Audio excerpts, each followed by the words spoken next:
Today I'm going to be showing you how to make sauce pois, also known in English as bean sauce or bean soup. Sauce pois, that's how we say it in Creole. So this recipe is a very bariatric friendly recipe. Okay, so if you've had bariatric surgery or you're going to have bariatric surgery, the most difficult part is finding foods that you can eat that are full of protein and flavor and that are easily digestible.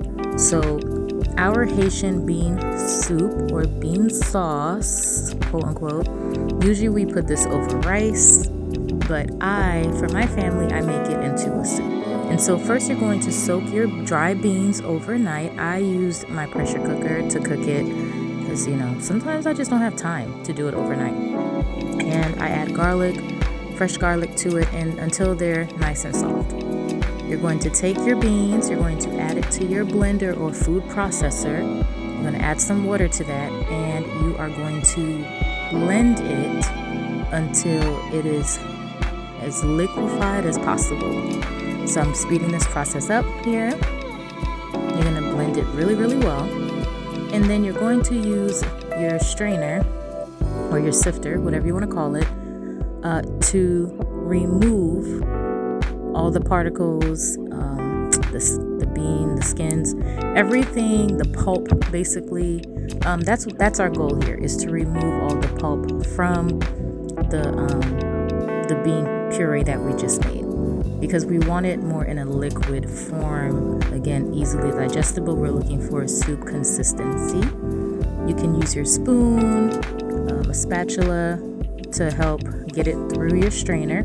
So while I have the next batch of beans going, I'm going to go ahead and use my spoon to help it get through the liquid, to get through the strainer. And so this is what I'm doing here. Just going to stir it around in the strainer to help it through and to get all that good liquid. Black beans are a great source of protein and multivitamins as well. So that's one of my favorites. You can actually do this recipe with any type of dry bean, whatever you prefer.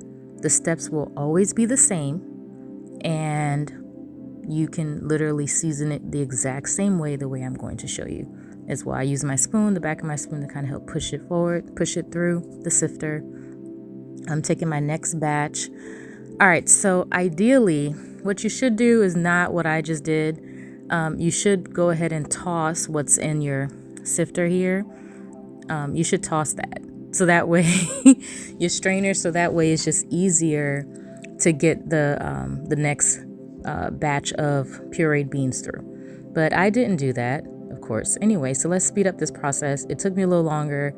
Then I was like, let me try to shake it out, bang it, and then finally got through. So as you can see, I went ahead and dumped the old stuff and added the new one. This time I'm using a bigger spoon to help get that through, and just basically finishing up the entire process.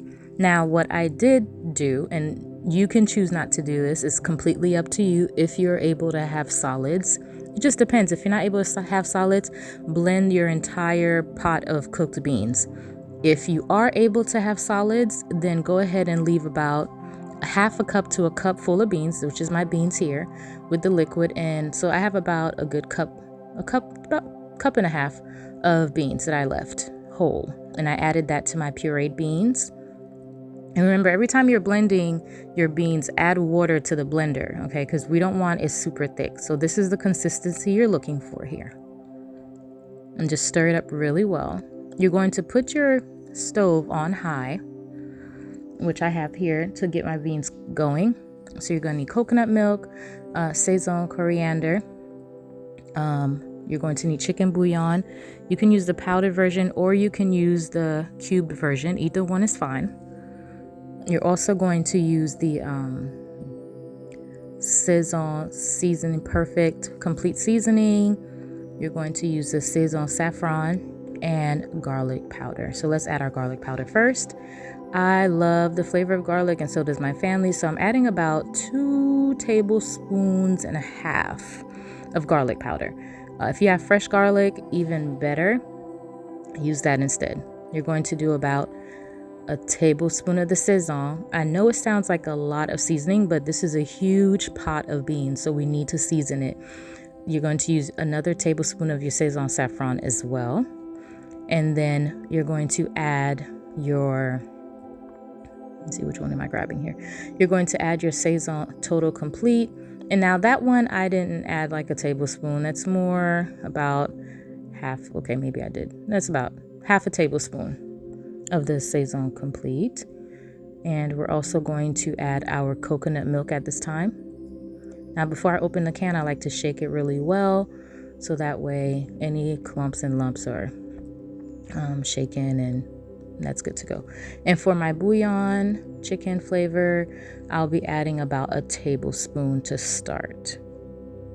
Now, the reason why I don't want to add too much of the chicken bouillon, because that has a good amount of salt in it. And so we're looking for flavor, not high salt content. You're going to mix your beans really well. While you're mixing it and stirring it around, make sure that you use your ladle or your spoon, whatever you're choosing to mix your beans with. Scrape the bottom of that pan, because the thing is, once you have the heat going, because it's pureed, sometimes, depending upon the type of pot you have, oh, and don't forget some thyme. I prefer fresh thyme, but I didn't have any, so you can add about a teaspoon of dried thyme. So anyway, you're going to mix that up. You have your stove on high. Keep an eye on it. Don't walk away. You're going to stir it and make sure you're scraping the bottom, so none of that gets, so none of the beans settle at the bottom, and then you're going to have a catastrophe because it'll be burnt. So I have some leftover steak, and so I just cut them up into strips with my scissors, and I'm going to add it to my beans.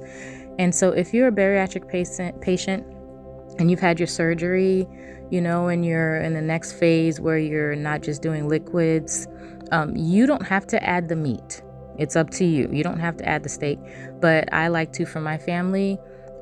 Instead, what you can do is add ground turkey, ground chicken, lean ground pork. And so to do that, you cook that separately first, your ground meat. Okay, you're going to cook that separately, and then you'll add it to your pot of beans. So you don't have to do the steak. You can also add chicken, like whatever preference of meat that you want, you're going to add it to your beans, but you want to make sure your meat is cooked first.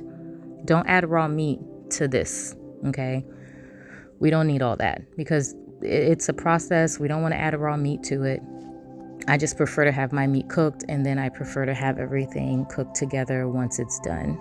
And so now I'm stirring the beans and making sure that I'm scraping the bottom while I'm doing that. And look at the beef. It looks so good. It's already looking so delicious. So we want that to start to come to a boil. Now, the next thing I'm going to add is farro. If you've never had farro, it's a whole grain. It's so good for you. And this is also bariatric friendly. But if you have any kind of allergies to gluten, then you should not have farro, okay? Because it does have gluten in it. It is also a source of vitamins. It's a whole grain. Like I said, I'm just showing you. You can pause the video to look at, the nutritional facts, how to cook it. Make sure you wash your farro in cold water first, which is what I did here. And then I'm going to add that to my pot of beans. I used about half a cup of farro. And the farro's not cooked. It'll cook in the beans, okay? And I do that because, again, I want to have some whole grains in there. I want to have protein. I want to have like my antioxidants. I want to have my vitamins. So that way it's just easy to eat, and it tastes so good. It's nice and warm. It's easy on your tummy, okay? So you're going to mix that. I just want to show you, look at how delicious that is looking already. Again, make sure you're mixing it and scraping the bottom. So now I'm going to remove the foam that you see here that's on top of the beans. I don't know why we do this. When I was raised, my parents were teaching me how to cook. I'm just going to speed this process up. This is just something they always had me do, is remove the foam. I guess now as an adult, I realize it just makes for a more visually appealing soup, so here I am using a bigger metal spoon to just remove all that foam. So that way it's not, obviously it's not clear, but just so that way you don't have that foam on the top. You want it to come to a rapid boil. Let it cook for about 15 to 20 minutes. You're going to turn the heat down to medium, and you're going to keep stirring it and just keep your eye on it. So right now I'm checking the consistency of it. I'm trying to decide, do I want it to stay this thickness or not? I prefer, when it comes to my soups, to be a little more liquefied. And so I'm going to go ahead and add a few things to it. Before I do that, I want to make sure if it tastes good. So let me get a spoon, and I'm tasting it to see, what do I need? So this is the joy of cooking, right? You taste it. That's why you don't add too much of anything in the beginning. You can always add, but you can't take away. So I decided that I want my soup more liquefied. I didn't want it as thick. So I added some more water, as you can see here. And then I also added a little bit more of all my seasonings. I'd say about half a teaspoon of some and like half a tablespoon. And here I added about a tablespoon and a half of butter. This is completely optional. You do not have to add butter whatsoever. But this amount of butter in my beans, like I found like it didn't give me any issues whatsoever when it came to digesting my food. So I added, and it's a low-fat butter. If you don't want to, again, you do not have to add any butter whatsoever. So I'm just looking at my farro to see, where it is in the cooking process. It still looks like it needs a few more minutes. So I'm going to give it about 10 or so more minutes. Now, farro has a nice bite to it, like a nice chew. So it's not going to be mushy or anything like that. So here I sped up that process again, checking my beans and checking my farro. So now it's exactly where I want it to be. It is delicious. It's not super thick. It's flavorful. Look at how beautiful that bean soup looks. You will thank me later. I cannot wait for you guys to try this. It's packed with fiber. It's packed with protein. It's easy on your digestive system. Again, you can use this recipe with any type of dry beans. If you don't have dry beans, you can use the canned version of beans. And to make the process go faster, if you don't want to use dry beans, you can definitely do that. But I prefer dry beans. One, is cheaper, and then two, you don't have all those preservatives that the cans have. Okay, so yeah, here it is, our bean soup.